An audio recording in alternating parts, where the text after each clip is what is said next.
Like I'm gonna pay the rent. I'm gonna pay everything. That's just me. You feel me? I told you my ex, she was a nurse. She made more money than me, but I was taking care of all the responsibilities because that's me as a man. You feel me? So she said, "Yo, babe, I want to open up a hair salon." Okay, babe, yeah. And I play the back role, like you know what I'm saying. So what you want? I say less. But I'm still a man. You can't. I'm Period. Period. I'm confident. You know what I'm saying? You feel me? That's just me.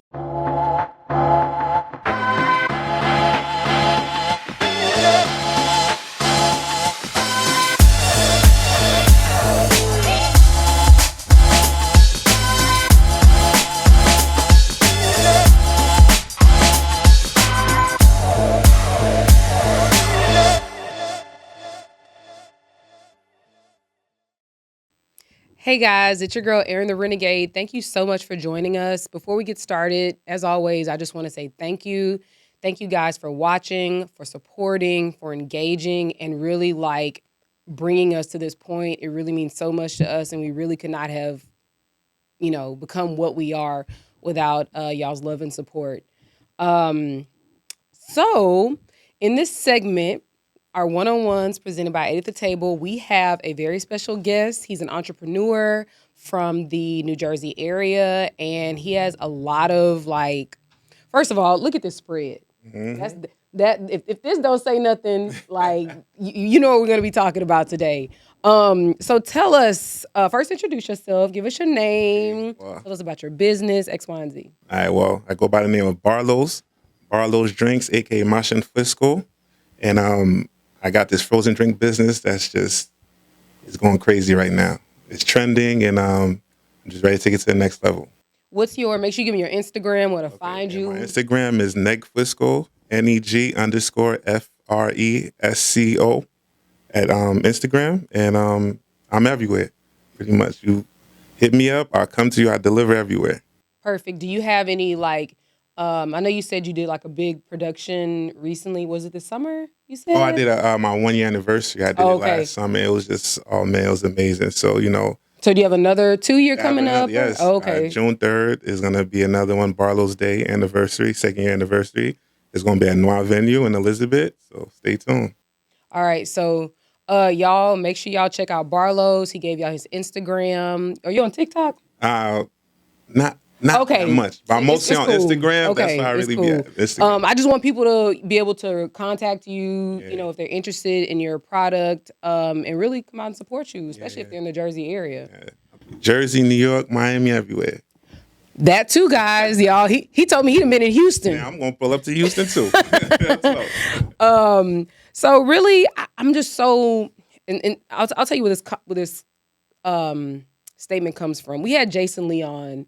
Everybody knows who Jason Lee is. He's huge in the media space. And he said something that was kind of, it was interesting because he said that in order to 100% build your business and give your business everything that you can possibly give it to grow it the best way you can, like the only way to pour into your business is by really not being in a relationship. That's a fact. That's 100% true. Tell me what you think about that, and obviously it resonates with you. Yeah. So give me your point on that. Basically, like right now, I'm not in a relationship. I mean, I'm dealing with somebody, but I can't devote myself to that person because I give my all to my business. I work a full-time job and I do my business on the side. You know what I'm saying? To build my business, and it's just like I'm not willing to compromise right now. When you're in a relationship, you have to compromise. You have to be willing to compromise. And right now, I'm not in that space to compromise anything. How long do you think it took you to realize, I can't do both of these? I can't have a great relationship and also make my business into what I know it can be. So I'm going to be honest with you. So when I first started this business, I was in another relationship, and we broke up. Right? Because of the business? Not because of the business, but things didn't work out. Right? Enough, but that was a blessing in disguise for me. You know what I'm saying? Because it's just like now I could really just focus on my business. And once I just focused on my business, I was able to elevate. You know what I'm saying? And just, I was everywhere. So I was everywhere, meaning I'm outside the clubs. I'm going to Florida. I had time to just focus on my business. You understand? But when you're in a relationship, you can't move like that. You have to give that person time. You know what I'm saying? So right now, like the way my business is going great because I'm not devoted to nobody but my business. You understand what I'm saying? So, and yes, I have somebody I'm dealing with, and I care about that person, but I can't give that person all of me. You understand? I understand. And it's to a point even, I'm not going to lie, even with my daughter, I had a conversation with my daughter's mother 2 weeks ago. And she was like, yo, I can't believe you switched up on our daughter like that. Because, and if I wasn't, like the state of mind I am right now, I told her it's not that I'm switching up, I'm leveling up. You know what I'm saying? Like, this is going to be beneficial for you and my daughter and everybody in my family. But there's a sacrifice that comes with that. You feel me? I understand that. So if before I ask my next question, I need one of these drinks.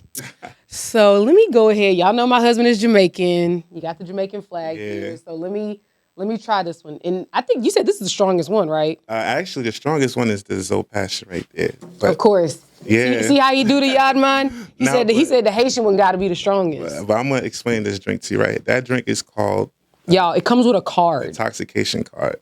Really? Yeah. I don't know if I need to drink this. Maybe just a few sips. Well, I mean, that's why I got the extra 2 shots. If it's, you know what I mean. But that drink is called the Barderna. Oh. So if you know the Moderna shot. But I named it the Barderna because it comes with the. Oh, the flavor's nice. Of course, I don't miss. Everything I do is good. I don't miss. So that one is tequila, 800 tequila. And a gummy bear, y'all. Yep. Bacardi, Grey Goose, and Malibu. Mixed with passion fruit, peach, pear, mango. That junk is hitting. It hit? Definitely a hit. I'm not even gonna lie, it's really good. Let me stop smacking in the microphone for my producer tell me to stop. So you hit on something I thought was super important. You said that the investment in your business that you're making right now is for the benefit of you, obviously, your daughter, your family, your daughter's mom. Yes. Were you honest and upfront when you first started your business? Like, hey, I think this can go somewhere. I may not be around as much because, you said she told you switched it up. So yeah, she's probably feeling the way like, yo, you've been a great dad. And all of a sudden you just. Yeah. So what happened was when I first started this Barlos drinks thing, it was just for fun. You understand? Like, it was just something like, yo, let me just do this. You know what I'm saying? And before I go into that, who presented me to this frozen drink business is my homegirl, Twisted Sugar Baby. Shout out to her. She introduced me to the game. Right? So she does frozen, but she has her own way of doing things. You know what I'm saying? We don't do it the same way. But she introduced me to the frozen drink game. And when I branched off and did my own thing, it was just like, okay, let me just do this, just because. Like, it's just gonna be a little side hustle, you know what I mean? Make a couple dollars. Yeah. But then as things start going on, it start progressing. I'm like, wow, this is, it went from people just let me support Barlos to no, I need Barlos drinks at my event. I need, you know what I'm saying? So it grew. So as it grew, I didn't have that much free time anymore for my daughter. And, because you have to make, when you're an entrepreneur, you have to make sacrifices. You don't have free time. Your free time is to make that business grow, to, you know what I'm saying, to get to the next level. And that's where my mindset is right now. I can't, I work, like I said, in my full-time job, I work 60 hours a week. And then I have to come home, make drinks. And then still on top of that, try to, so I have to pick. So my full-time job is to fund my business. And when that gets to a point where, I feel as if I'm satisfied, I have money to spend time with my daughter and my family's good, you know what I'm saying? But right now, I have to be out here. I'm hungry. I got to feed my family. I got to feed this passion too. You know what I'm saying? So, how old is your daughter? My daughter is 12. Oh, so she's really at an age where you can explain it to her. Okay, but for her mom, and I get it. Like, that's why I shout out to my daughter's mother too, because she's a great mother. I need you to look into the camera on that one. Shout out to my daughter's mother. She's a great mother. You know what I'm saying? But when she said that to me, it's because she doesn't really understand what I'm going through. You know what I'm saying? What I'm trying to do. You know, you could tell somebody certain things, but they don't see the vision and they don't, you know what I'm saying? I So, feel you. you know what I mean? But I talk to my daughter all the time, you know, and I let her know, like, you know, daddy may not be here all the time, but this is what I'm doing right now is going to benefit you in the long run, you know? And my daughter's smart. She understands. She's definitely at an age where she can comprehend Yeah, that yeah, yeah, and yeah. put two and two together. So I'm glad that you shared with us that that's a conversation. Even if her mother doesn't understand, Yeah. she understands Yeah, because yeah. she's the one who's gonna carry Yeah, whatever yeah. consequences, Mhm. you know. Yeah. And that actually resonated with me because growing up, my dad worked a lot. Mhm. You know, my dad's an electrician, so he worked his regular job and he also did side jobs. Yeah. And so most likely the side jobs is really what made Yeah. the bread. Yeah. And I remember my dad always working holidays, but he had a job where he could be even where I was, but he was still at work. Yeah. And he would say, you know, I may not be there when you open your Christmas gifts, but you got those gifts because I'm not there. Yeah. Or you're able to do all these things in school or go to tennis practice or go Mhm. to dance or whatever it is, you know, because I have to make a sacrifice for you. Yeah. And my dad was telling me this at a much younger age. Yeah. But I appreciated it because I don't ever look back and be like, dang, my daddy wasn't even there. Yeah. I mean, everybody know how much I talk about my dad in this Yeah. show, you know. Yeah. So it I really appreciate that, and I'm sure your daughter will. You know, as things like grow and your business grows, she's gonna realize, yo, dad did this for me. Yeah, I mean, like I said, growing up, funny thing is too, because I'm Haitian, so a lot of my Haitian friends and we went through the same thing. Like our parents, like we didn't really get to see them like that. You know, like They were immigrants, I yeah, immigrants, suppose. yeah. And my dad worked nonstop. My mom would work, Yeah. and you know, growing up, so I used to see like my friends. They'll have like soccer games, and their parents will come, and my parents wasn't there. But you know, growing up, you'd like, damn, that's messed up. But as I got older, I understood they didn't have time for that. They had to, you know, they put a roof over my head, food on the table. You know what I'm saying? These people were making. Well, my dad was a taxi driver, and my mom was working at the warehouse, but she wasn't really making that much money. And my dad was doing all right. You feel me? But they didn't have time. You feel Yeah. me? And at that time, like when I had my daughter, I told myself I'm not gonna be You like don't want to that. be that. And then now, you know, but You're just in a different place, and Yeah. I think that's fair. You know, and she's older, yeah. so you can actually step away for a little bit. You know, Yeah. as long as her mom is. Yeah, yeah. Her mom, like I said, I understood where her mother's coming from. You feel me? We talked, and you know, but like right now, like I said, man, it's just a sacrifice I have to make because the vision I have, I know I'm gonna take this. I know where I'm gonna take this. I know I'm gonna be able to provide for my family for the rest of my life, and they're gonna be good. You feel me? Because the vision I have, and that's with anybody, any vision that you have, not everybody's gonna understand your vision, Yeah. but you. You feel me? Only you. Like for me, this is a millionaire sitting right here. You understand? I'm a millionaire. In my head, this is what I see. You may not see that, but I see that. Yeah. You know what I'm saying? So I don't know. That's really touching, and I'll tell you why. Because my husband, his dad was, you know, first. Well, he's an immigrant, came here, hustled hard, made a good living for their family, and it wasn't until like much later after knowing my husband where I realized like his parents weren't around. yeah. They were at the library while his parents were working. The library was watching them, you know, and they had to ride home with teammates when, you know, they lived in the neighborhood if they had a football game or something, you know. And I know that there's pieces of that story that probably still affect him, but he also knows that he wouldn't have the life Yeah. that he has or that he had, the life he's able to create for, you know, himself and for me. So I can appreciate that, Yeah. you know. Because I remember, I'll never forget this day when I went to, my dad took me to Haiti, right? And Were you born in Haiti? no, I was born here. Oh, But I used to go, you know, back and forth to Haiti with my for dad sure. and stuff.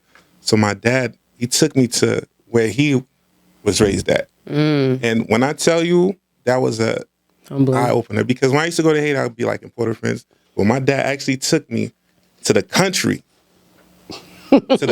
where he grew up at, and I'm like, nah, pops, bring me back to Port-au-Prince, bring me to the, you know what I'm saying, bring me to the capital, you know what I'm saying, because it was like a shack, you know, but one thing that stuck with me is like, for somebody that comes from this type of environment to come to America, you know what I'm saying? Buy property and raise his kids and Have a business. have a business. It's big. And for us to know nothing, never experience nothing what they went through, that's a big accomplishment. It's you know? huge. Huge. You know? So, and that's why, like I said, with me, with my daughter too, like I wasn't raised in a bad upbringing. I had a good life, but I want my daughter to have an even better life. Yeah. You know what I mean? So this is why, like, I know with this, I'm going to be able to do that for her and my family. So we're definitely talking a lot about like the good. I'm interested in knowing what is it really like to date an entrepreneur. And I think this question is important because the other day, I don't know, it could have been yesterday, I have no idea. I was on Instagram and I saw this clip of this woman talking to this man. And she was like, yeah, I don't really like 9-to-5 guys because the money is slow and like they boring and this, that, and the other. And I was like, man, how jaded are we? Yeah. You know, like 9-to-5 provides stability to be an entrepreneur. 9-to-5 provides health insurance so that your family is good, so that you can go be an entrepreneur, so that they're taken care of if something happens to you. You know, and it's just, and I can only imagine that this comes from, I guess, just social media and like everything we're seeing and what we're bombarded with in media. But to not think a man with a stable job is like, to think that's whack. Yeah, I seen Like, seen that's that. crazy. I seen that clip before. Oh, okay. Yeah, So you know exactly what I'm talking about. Yeah, Okay. That's corny to me. Like to say that, you know, because I don't look down on nobody. So if a guy's working a 9-to-5 or a female's working 9-to-5, as long as they work and they do what they got to do, that's the most important thing. I remember when my ex girlfriend, she ran into one of her ex boyfriends, you know, and he was a street guy, and he was like, oh, like how you been? She's like, I'm good, you know, I'm dealing with somebody and this and that, and he was like, he's a street guy too, and she's like, no, he works at 9-to-5. And he was like, oh, you're dealing with squares now? And when she told me that, I was just like, how am I the square when I'm working a 9-to-5? I don't have to look over my shoulder. I'm not knocking anybody, but don't come attacking any, you know what I'm saying? Teachers on, if you're a street, do your street dude. But don't knock somebody because they want to work a 9-to-5, and you know what I'm saying? So everybody has their own opinion, but I don't respect stuff like that. But you want to know what's funny? Like, dudes that hustle be in the street like way more than 8 hours. Like I know dudes that hustle, they barely even take showers because they hustling so much. You know, like if you up at the crack of dawn, first of all, you got to be up because that's when the people come out and they want their dope. You know, like how can you be against somebody who's working a 9-to-5 but a street dude is? I mean, like does the danger turn you on? I mean, I don't know. But you know, like I said, man, everybody has their own opinion of what's a square. Because I'm a 9-to-5 dude, and I could look at somebody that sell drugs as a square. You know what I'm saying? You feel me? So square doesn't mean, that's a 9-to-5. You're a square. Now I could look at you like, yo, you a square because you selling drugs. You feel me? So fair enough. Yeah. So, you know, I mean, first of all, these drinks are crazy. Yeah. Like the fact that you have peanuts Yeah. in this drink, like what? I guess where do you get your creativity from? Where do the ideas come from? So you know, like I said, I'm Haitian, so there's a lot of things I incorporate with the American culture. You know, you feel me? So this right here is my least favorite drink, but my most important drink. The reason why I say it's my least favorite because I don't really like guava like that. So this drink is guava, sour sap, passion fruit mixed with Haitian rum. So this drink right here is just like that's what I love presenting to people, like the Zoe passion, especially other Haitian people. Once they see this, like, oh my God, you know. So the peanuts in Haiti, well, frozen drinks in Haiti we call it Frisco. But the way they make it in Haiti is, you know, shaved ice, and you know. So I was just like, you know what, I'm just gonna keep, you know, the name Frisco, but just a little twist to it. You know what I'm saying? So just to you know, to show the world like, yo, this is what we have to offer Haiti. You know what I'm saying? And just to represent every country too, because I don't just do it for Haiti. I do it for Yeah. the whole culture. You know what I'm saying? You are. We got the Jamaican drink. Yeah, I represent What is every that? Trinidadian, Guyanese. Shout out to Oliver. So so that's how I really catch people too, because it's like, Yeah. yeah. Because I remember one time I was in Brooklyn, so I went to this barbershop and I was like, I got these frozen drinks, and it was like, no, I'm not good. I'm not interested. There was 3 people in there, so I was like, you sure? They was like, yeah. So I was like, I'm just gonna show you the drink. And I'm like, you guys, what nationality? Jamaican, Trinidadian. I said, okay, cool. So I come back. I have a Trini flag, Jamaican flag, and a Guyanese flag. And I was like, where you make that from? You know what I'm saying? So I'm like, yeah, I make it out of my trunk. And it was like, yo, let me get 3 of those. All right, cool. And there was a guy in the seat. I forgot. There was a guy that was getting his hair cut. And the guy was like, you have an Indian flag? I said, I'll be back. So I came back with an Indian flag. He was like, there's no way I have an Indian flag. I'm like, yeah, I did. I do. The reason I had an Indian flag is because I had to do an Indian wedding. Oh. So I had to order some flag. You know what I'm saying? Perfect. So they was, oh my God. I was like, yeah. But with that, it just really catches people. Yeah. Like the way I do my frozen drinks is I like to be creative. You know what I'm saying? I tell people this all the time. I remember my cousin. Don't mind me. Sorry. I'm trying to have my My cousin was telling me he wanted to do hookah. Right? Mm-hmm. He wanted to do hookah. And I'm like, why don't you do it? Everybody else is doing it. I said, so what? Just find your own way of doing it. Right. You understand? Right. You can't just be like, oh, everybody else is doing it. I'm not the only person selling frozen drinks, but I created my own lane. You understand? Yeah. I created my own lane. So that's all you got to do. Just create your own lane. And I imagine that there's not, so, like in the South, and we talked about this earlier, like my family's from Louisiana, like it's daiquiris on every corner. Yeah. And even in Houston it's growing because we have a lot of people from Louisiana. Mm-hmm. But I'm not gonna lie, sometimes in the summer I be really wanting a daiquiri. Yeah. So like even if somebody else is doing this, the market is here. Yeah. And I commend you for like, because a lot of people are so negative. Yeah. And like just being able to see your spin on something, it's a whole nother product. Yeah. Think about how many people sell jerk chicken. Facts. In Brooklyn. Yeah. There's a lot.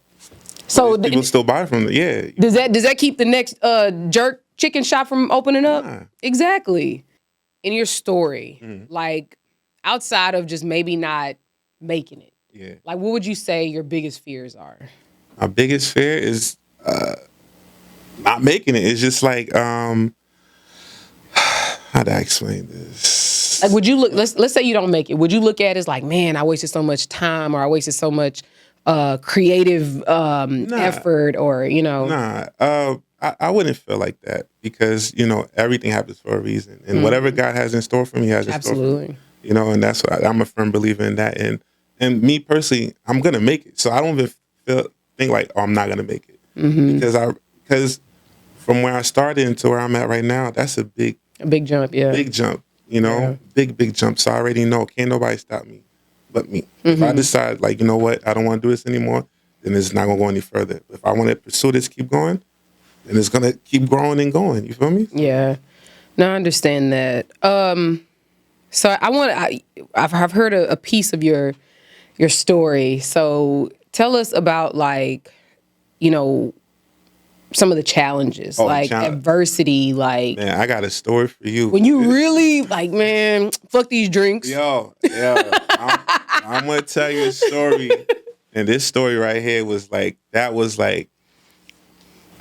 just like, you know what, fuck this shit. You know what I'm saying? Like, I went, okay, first I'm gonna start off like this. Shout out to my homegirl Najli. She's the one. She owns this venue called Noir Venue. She's an entrepreneur. She's amazing.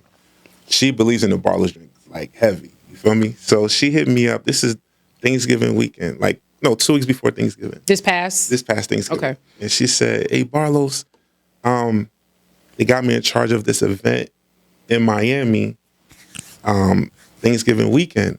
Would you want to sell your drinks there? Oh, wow. This is 2 weeks before the event, a short notice. And I'm just like, damn, man, this is a great opportunity because she told me it was going to be like a soccer game / festival. And like in Florida, Miami, those festivals be, like festivals in Florida is just crazy. You feel me? So I was just like, you know what? And at the time, I had a lot going on financially, you know what I'm saying? So I was just like, I don't know, but I told my sister, I told my boy, and I told my uncle, and it was like, yo, you gotta go. This is a great opportunity. You know what I'm saying? So you gotta go. So I said, okay, you know what? I told Najee, I'm gonna go. So I end up spending so much money because, to get the ingredients and, so I was like, man, I gotta, because the thing with Florida too is the ingredients I use for they don't have those ingredients out there. Certain ingredients they don't have out there. So I had to just travel all that stuff. You feel me? I flew out there. So now You had the juice in your bag. everything in my suitcase. And remind you, listen, man, it's just like everything that could go wrong went wrong. Like I didn't even leave New Jersey yet, and they're already having problems. So now I get to the airport, I have juice in my bag. I got all this stuff. So I get to the airport, I had like 5 bags. All my bags overweight. So I had to pay a good, I think it was like $700 just for my bags being overweight. Right? $700. So boom, I get on the plane. Me and my boy get on the plane. Now, remind you, this is Thanksgiving Day. Oh, you're on the plane on Thanksgiving Day? Yeah, because the event is on Sunday. Gotcha. Okay. So I booked the flight for Thanksgiving Day. I was like, okay, so Thanksgiving Day, I arrive in Florida. I'll make the drinks, and by Saturday the drinks should be frozen. You feel me? And then so now get to Florida. This is Thanksgiving Day. I book a car rental, right? I get to Florida, I catch a cab to Fort Lauderdale. I landed in Miami. No, I'm sorry. You landed in Fort Lauderdale. And booked a car rental. I didn't realize it in Miami. So I've been getting a car rental in Fort Lauderdale. Are you serious? In Miami. So now, did they change it for you at least? Listen, this is crazy. So now I get to the car. I catch a cab from Miami Airport, from Fort Lauderdale Airport to Miami. $70. I get to the place is closed. The car rental place? Car rental place is closed. Right? So they're closed. Now, remind you, my hotel is in Fort Lauderdale. Oh, my God. So now I was just like, you know what? Instead of me going back up to Fort Lauderdale, I'm just going to stay in a hotel in Miami. Tomorrow morning, wake up and get the car rental. The next morning, I get up, go to the car rental. They said I need a credit card. I didn't bring a credit card. I had my debit card with me. I only had my debit card. So now they was like, they can't give me the car because I don't have a credit card. Yeah. I booked it with my debit card online, but they're saying they wouldn't just put a hold on it. Exactly. So now I have to go rent it from Enterprise. I get the car from Enterprise. So now this is the funny thing. I forgot to tell you this part. Najee told me that I could stay at her Airbnb. She's going to be there Friday. Is this your friend who owns the venue? Yeah, okay. No, she's the one that told me about the event. Oh, okay, gotcha. Right? Okay. So she's like, hey, listen, you could just book a room for one night Thursday.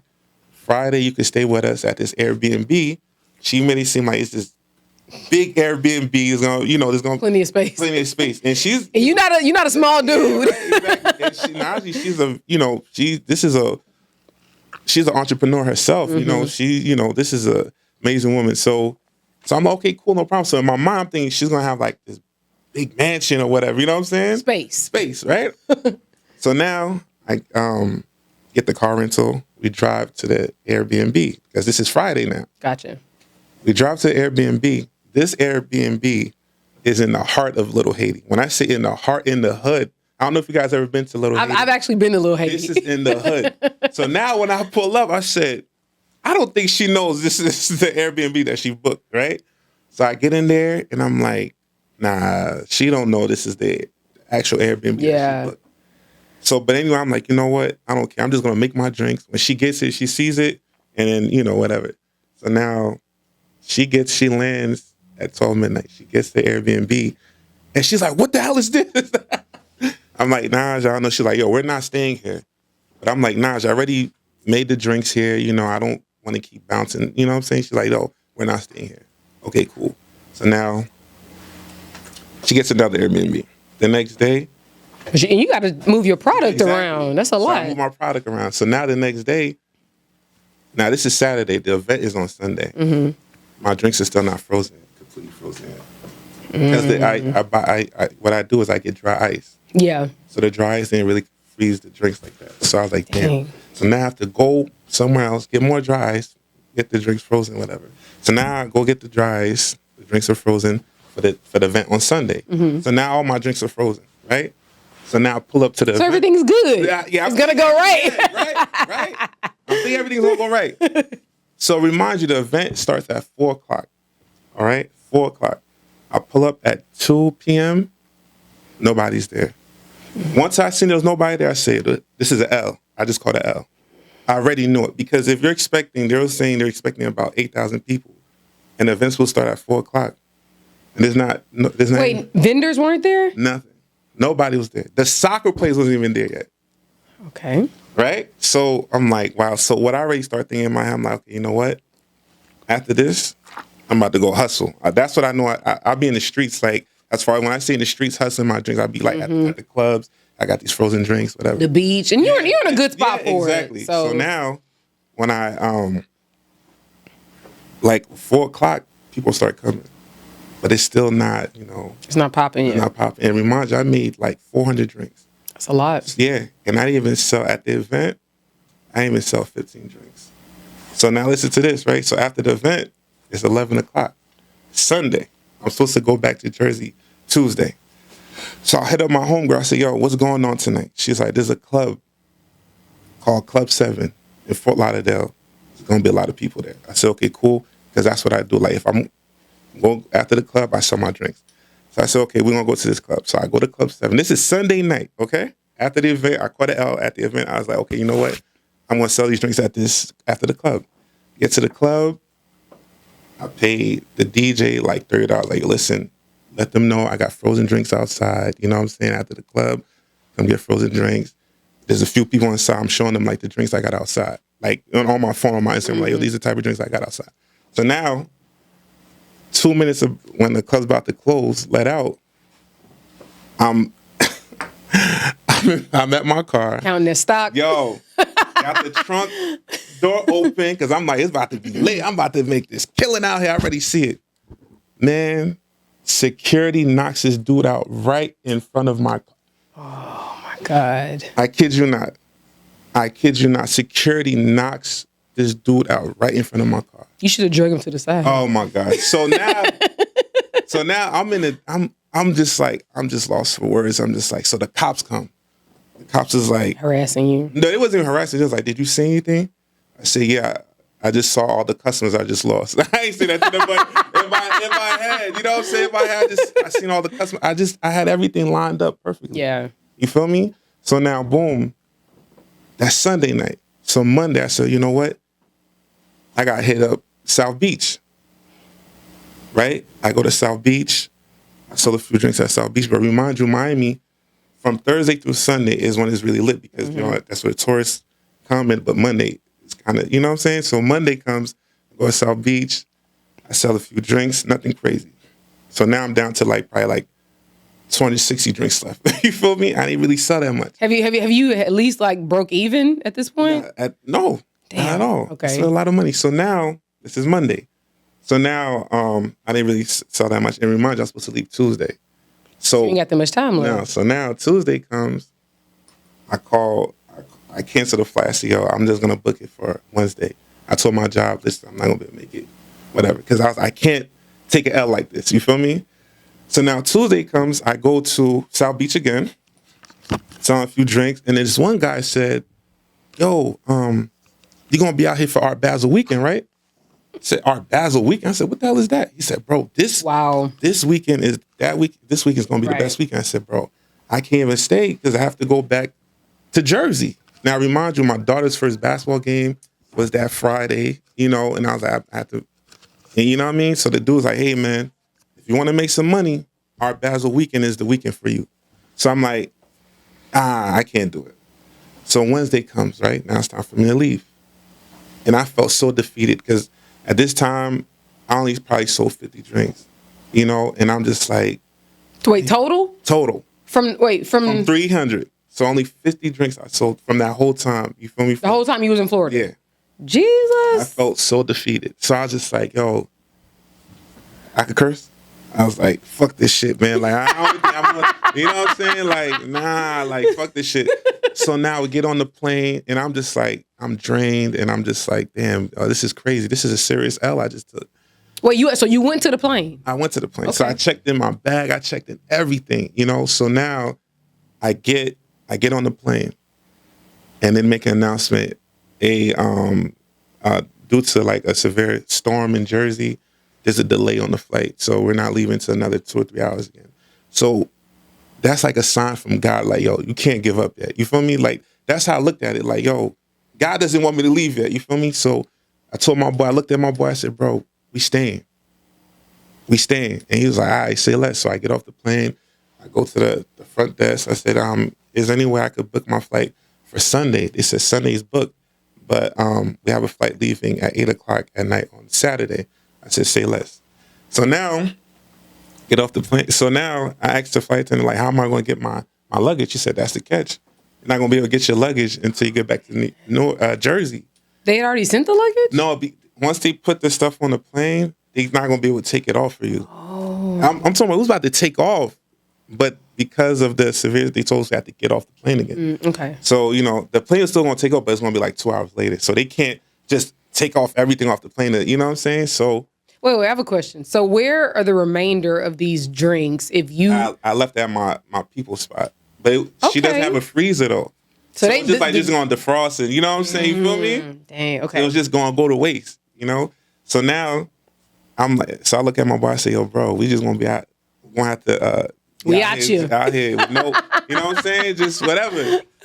So we had to go get another car rental. We went to Walmart, got some drawers, you know what I'm saying? Some sweatpants. The essentials. Yeah. So then... Oh, wait, did you get some deodorant? Yeah, of course. Okay. All right. So we Little got lotion. Yeah. So we got all that, right? So this is Wednesday, right? So now I go hit the strip again. Sell some drinks. Now Thursday Popping. is a whole nother our Basel is a whole nother. See, for me, the only thing I knew about Miami was Haitian Flag Day weekend and Memorial Day weekend. Yeah. I had no idea about the Art Basel weekend. Yeah.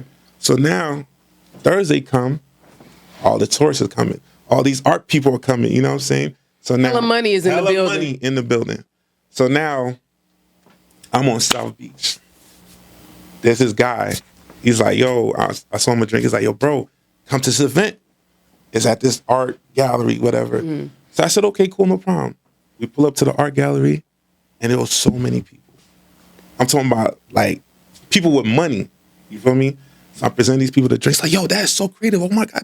They're buying the drinks. Oh, my God. So there's one guy I'm talking to. He's like, yo, I love your drink, man. That shit is dope. I'm like, yeah, what do you do? He's like, I own this place.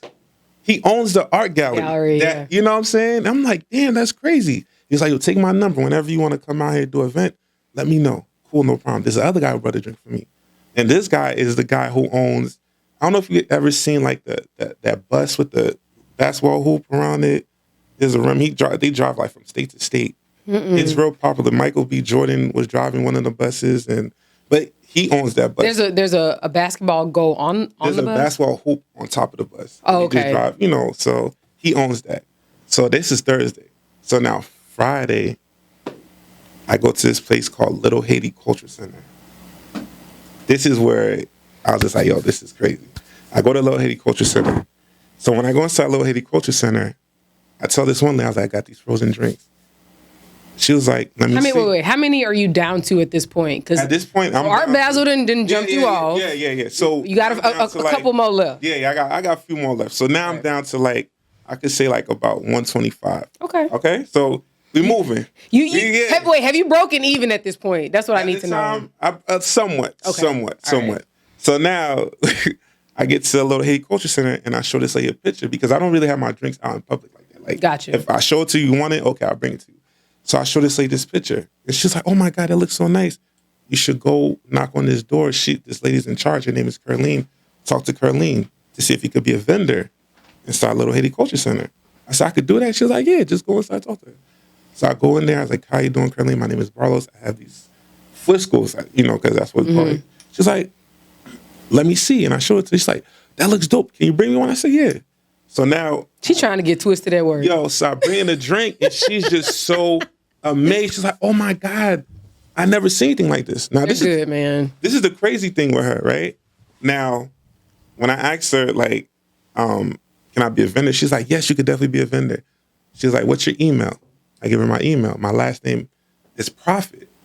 Her last name happens to be Prophet too. That's your cousin? That's not my cousin though. This is the crazy thing. Okay. This is the crazy. So, because in Haiti, it's like, because the part of Haiti where she's from, that's where my family's from. My family's from Latibonite. She's from the other side. So, you know what I'm saying? Where's your family? How do you say it? Latibonite. Latibonite? Latibonite, yeah. Okay. So that's, so she's not from that side. So now she was telling me her story, how she got involved in that business because she used to sell frozen drinks too. But like the original Frisco. How it really is in Haiti. Yeah, in Haiti. So it was just like we had so much in common. So she's like, can you vend here tomorrow? I said, of course.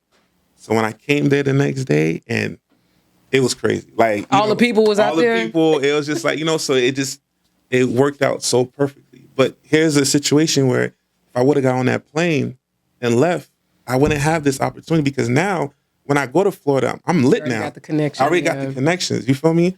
But this is what I'm trying to tell you. Like, when God has something in store for you, you don't know how it's gonna play out. Because for me, I was really like, fuck this shit. Like, but look how it played out. So that's really just a story about like what's for you is for you. Yeah. And even though the road is arduous, it may not be beautiful how you got there, but the goal is still the same. Yeah. That's crazy. It's crazy. And she just hit me up literally like last week. Hey, can you come back out February 18th? We're doing an event. They want me to go back to Florida. Oh, nice. So that's what I'm saying. So I already have things lined up, and it was just like that experience was crazy, because if that plane would have taken off, yeah. It would have changed the trajectory of your whole business. And that really pushed me even more. It really, really pushed me even more. So like for me now, I feel like any obstacle I could overcome it, because this was my biggest obstacle. That what I'm saying? That right there. So now I feel as if I could overcome anything. And there's still going to be plenty more obstacles. That's the thing when you're in a business, entrepreneur. Like, that's just one obstacle. But there's going to be others. You know what I'm saying?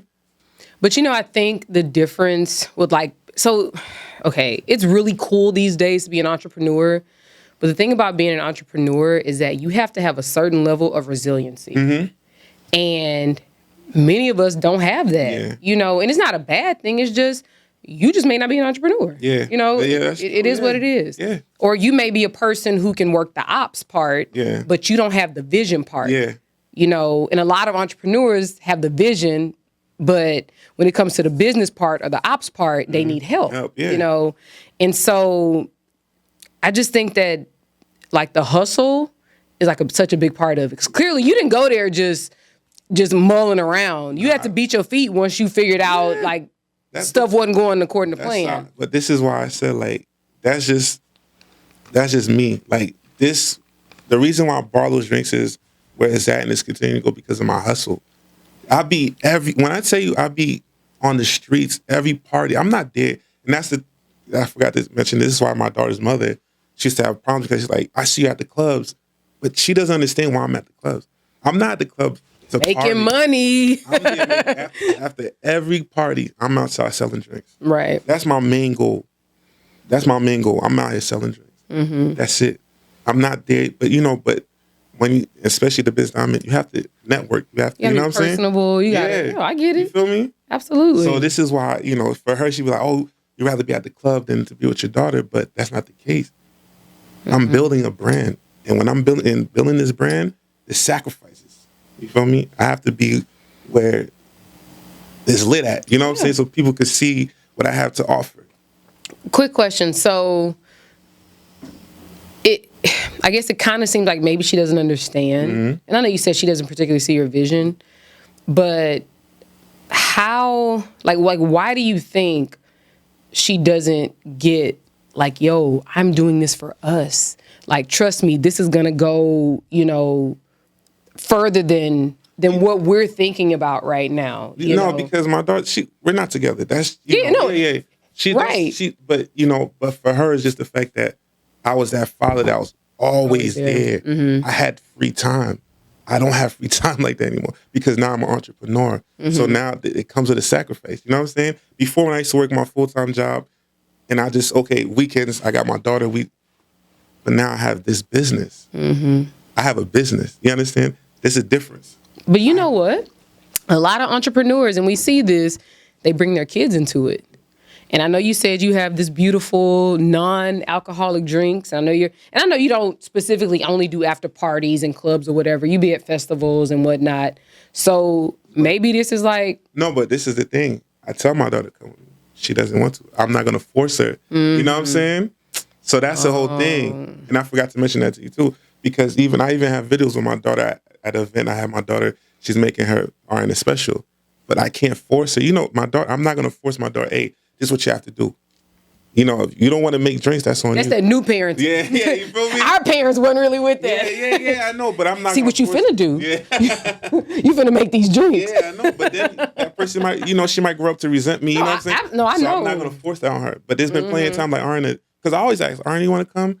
No, Dad, I want to. She's at that age. She has her friends. Yeah, you feel me? But for me, it's just like, okay, that's fine, but I'm going to still hustle and grind and do what I got to do to provide for my daughter, my mom, my sister, my nephew, my daughter's mother, because at the end, this woman is the woman that gave birth to my child. Yeah. So whatever I'm doing is going to benefit her too. You feel me? Because she gave me my daughter.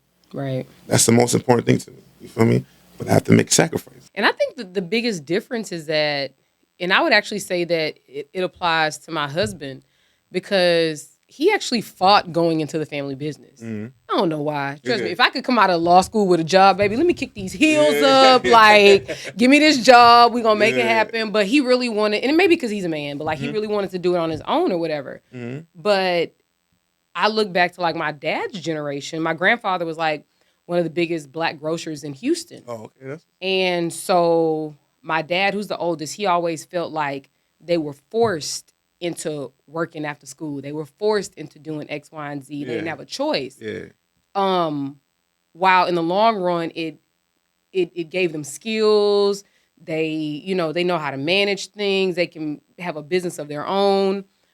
But my dad feels like he didn't have a childhood, and that is very fair. Yeah. And I think that your approach is something that'll still give your child an opportunity to come and learn the business when she's ready, when she values it. Because she on Instagram, she see the whole entrepreneur lifestyle, hustle, X, Y, and Z. And when you get 12 or 13, you want a little pocket change.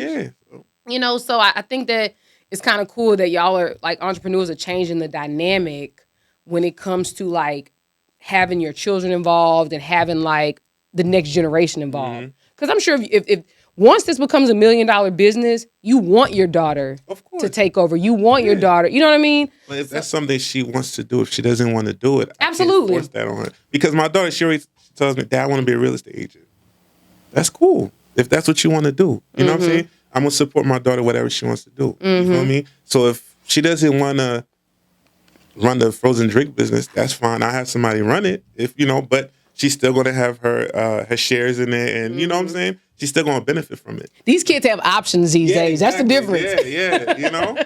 They got options for real. Because like even my dad, he owned his own cab company. I didn't want to be no taxi driver. You feel what I'm saying? So it's like, you feel me? So it's not easy. It's not, and that's the thing with social media. You could paint any picture you want on social media. Ooh, because for people, when they see me on social, oh, you killing it. But they'll, like when I was in Miami, I let you see what I wanted you to see. Absolutely. You see what I'm saying? Like you had a whole curated experience for your business. Yes. So when they say, oh, you was killing in Miami, but behind the scenes, they didn't know what I was going through. They didn't know, like, I had the same drawers on. You know what I'm saying? You feel me? So it's just like, that's the thing with social media. You can paint any picture you want, but being an entrepreneur is not easy. It's not easy. And you have to really believe in yourself. And especially if you're in a relationship, it's hard. Because if you're dealing with somebody that's an entrepreneur, you have to be supportive. You have to have patience, and you have to be understanding. You have to. We got to be honest with ourselves about if you're actually in a relationship and you don't plan to leave the relationship, there's a lot of understanding. You just said this: understanding, patience, communication, X, Y, and Z that's required of the partner of the entrepreneur. So, my question is, as a man, let's say, the lady you're seeing now, she's like, look, and let's say you don't have Barlos. Okay. You work in your 9 to 5, 9 to 5. yeah. You know, you getting your health insurance, Yeah. going to work at 9 a.m. Whatever, just a regular situation. And she's clearly talented, wants to do hair, or maybe she's an esthetician or something, but she has a knack for it. Mm-hmm. A clear, she got a hustle, a knack, X, Y, and Z. She's like, look, slide me some dollars. We gonna go into this, and I need you to support me because I know I can do this. I got the hustle. I got the clientele. I got everything that I need to have. Would you, as a man, be willing to play that background role so that she can maneuver and create a situation for y'all? I've been in a few relationships, and in most of my relationships, I always help, my significant other get to the next life. If they want to go to nursing school, I help them go to nursing school. I pay. You know what I'm saying? And that's me being in the background because they're the one that's, they're the nurse. They're doing all the, studying and got to take the exam. But for me, if somebody has a passion, if I'm with you, I'm going to help you. If you want to open up your hair salon, if I have the funds, I'm going to help you. Because not only because I want to see you succeed, not even if you're not with me, if you're with me or you're not, but I just want to see you succeed. You feel me? That's all. So I could do that. I could play that role. If you have a gift and you're You a millennial, huh? Because I know these Gen Z dudes ain't saying this. I know you a millennial, or Gen X or something. That's just me. I can't, you know what I'm saying? I could really do that, though. No, I can. And help, because support is the most important thing. You know what I'm saying? That's the most important thing. So if you love somebody and they have a passion for something, why not support them? It's not about a male or female role. It's just you being there for that person that you love. You feel me? So I think a lot of people may have an issue with that because we have these conversations every day about like, was it being a leader and submissiveness and all this, that, and the other. I'm just wondering if like men who have that thought process would even be able to take that background role so that their partner can create something for them as a unit for their family. But that has nothing to do with being like submissive or anything. That's just I don't know. You tell me. No, now for me, I don't see it because okay, for instance, like my last relationship, she was a nurse. She went to nursing school. She was making way more money than me, but I was the provider. I took care of home. I always, Hold on. You know what I'm saying? But that's how. Why y'all say this? What? But I'm saying, What? That's just me. You feel me? That's how I was raised. My mom, when she worked, her money was just for herself and for us. For the house, You know what I'm saying? So me, I don't believe in paying half of rent or like I'm gonna pay the rent. I'm gonna pay everything. That's just me. You feel me? I told you my ex, she was a nurse. She made more money than me, but I was taking care of all the responsibilities because that's me as a man. You feel me? So she said, yo, babe, I want to open up a hair salon. Okay, baby, yeah. Well, baby, and I'll play the back role. Like, you know what I'm saying? So what you want? All right, say less. But I'm still a man. You can't, I'm Period. I'm confident, you know what I'm saying? You feel me? That's just me. Yeah. So Alan, our producer, Yeah. he thinks that I probably wouldn't play a background role, but it's ironic because in moving here, even like prior to being on the show, like here I play the background. Okay. Just because of like who my husband is and what business he's in. And, I can work a room. I have my nice dress on, kissing babies, shaking hands. And of course I do all of that and I do it well, but at the end of the day, when we walk in, they're not asking for Erin Campbell. Maybe now they're not asking for Erin Campbell. They're asking for my husband. Yeah. Well, where's your husband?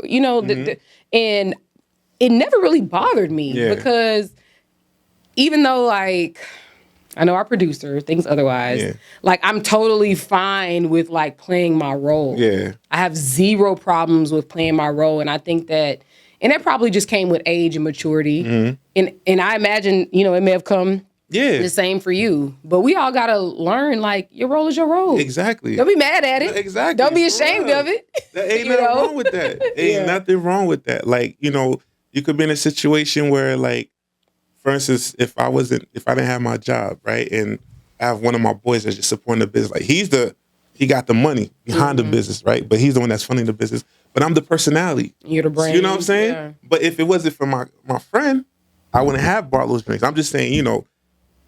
But if I'm the personality, I'm the one that could bring people Face, you feel me? Mm-hmm. He's gonna play his role. You feel me? But he's really the muscle. He's the one that provided. You know what I'm saying? Give you the money to do this. You feel me? So you know what I just thought about? You know, Baby, like Baby Birdman. yeah. So like Baby was the face, and Slim always played the background. Yeah. Slim wasn't tripping about playing the And background. people scared him. Dumb scared of Slim. Yeah. And this ain't just people from New Orleans like who know who they are. Yeah. It's like a thing people know, you know? Yeah. So there's just so much value in just knowing your role. Bro, exactly. And I hate that there's such a negative connotation associated with it, but like knowing your role creates clarity. Yeah.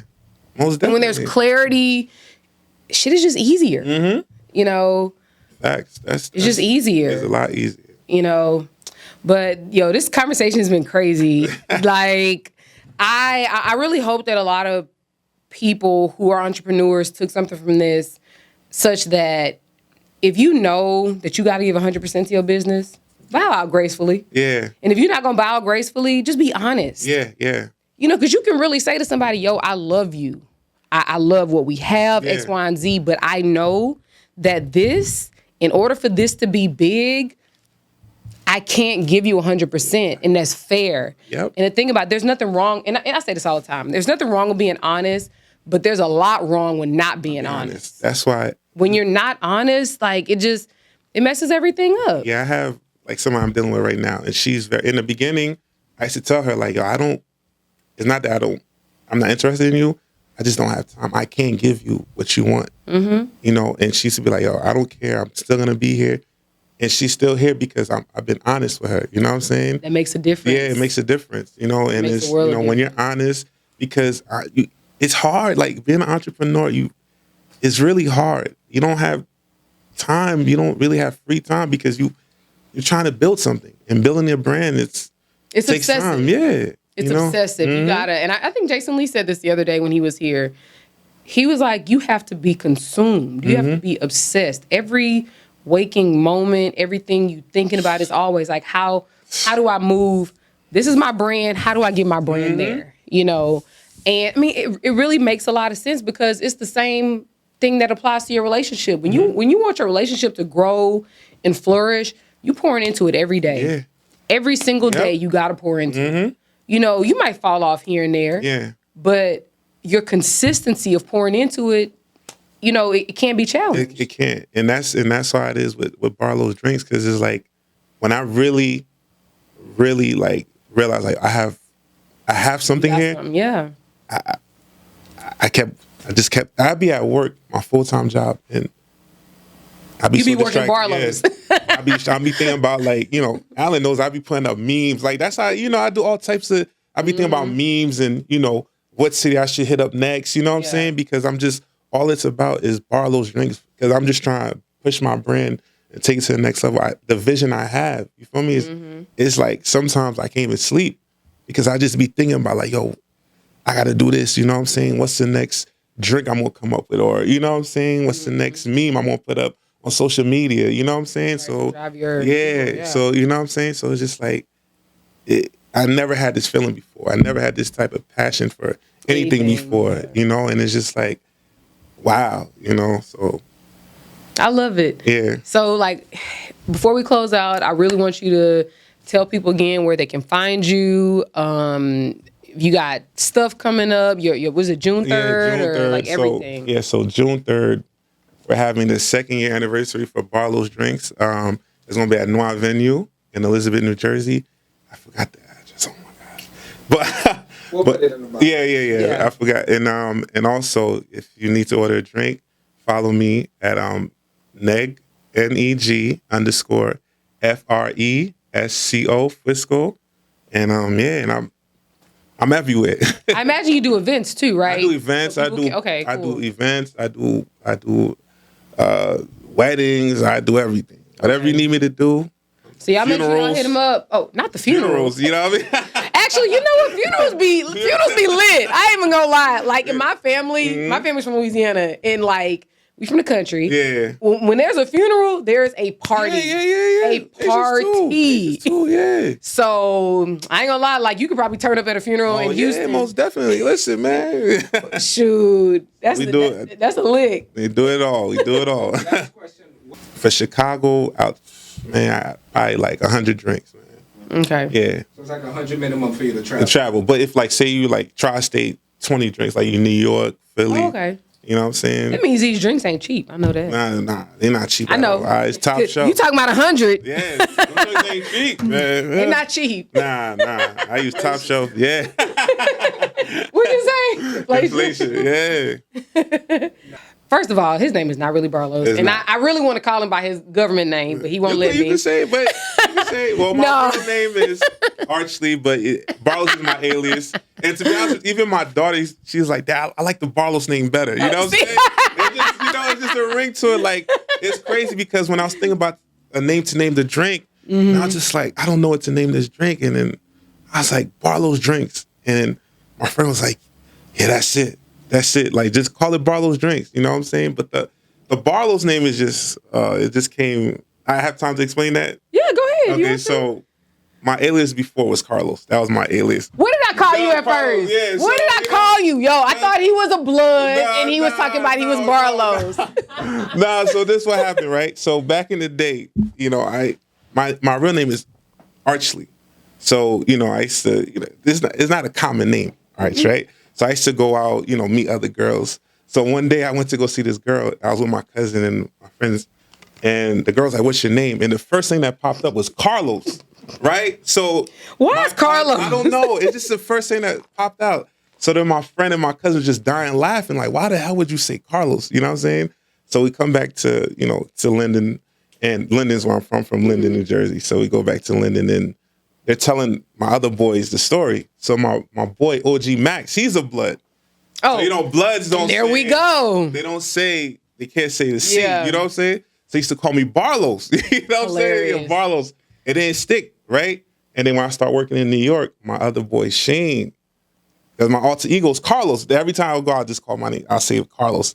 So my other boy, Shane, was like, yo, Barlos. So I'm like, damn, 2 people call me Barlos. So I was like, it's a thing. It is a thing. So I just stuck with Barlos and I just ran with it. You know what I'm saying? And that's how the Barlos just stuck. It stuck like that. So That's a good story. Make sure it's on your website. yeah. How Barlos came Yeah, around. for real. Yo, this is my first one-on-one. Oh, So I'm excited that you were my first my first guest doing the one-on-one. Yeah.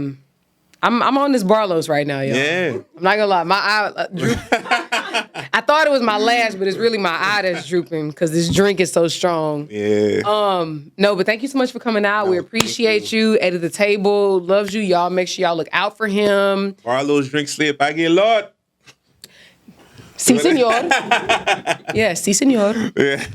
Nah, but all right, y'all. Take care. We love y'all. Thanks for tuning in. Appreciate it.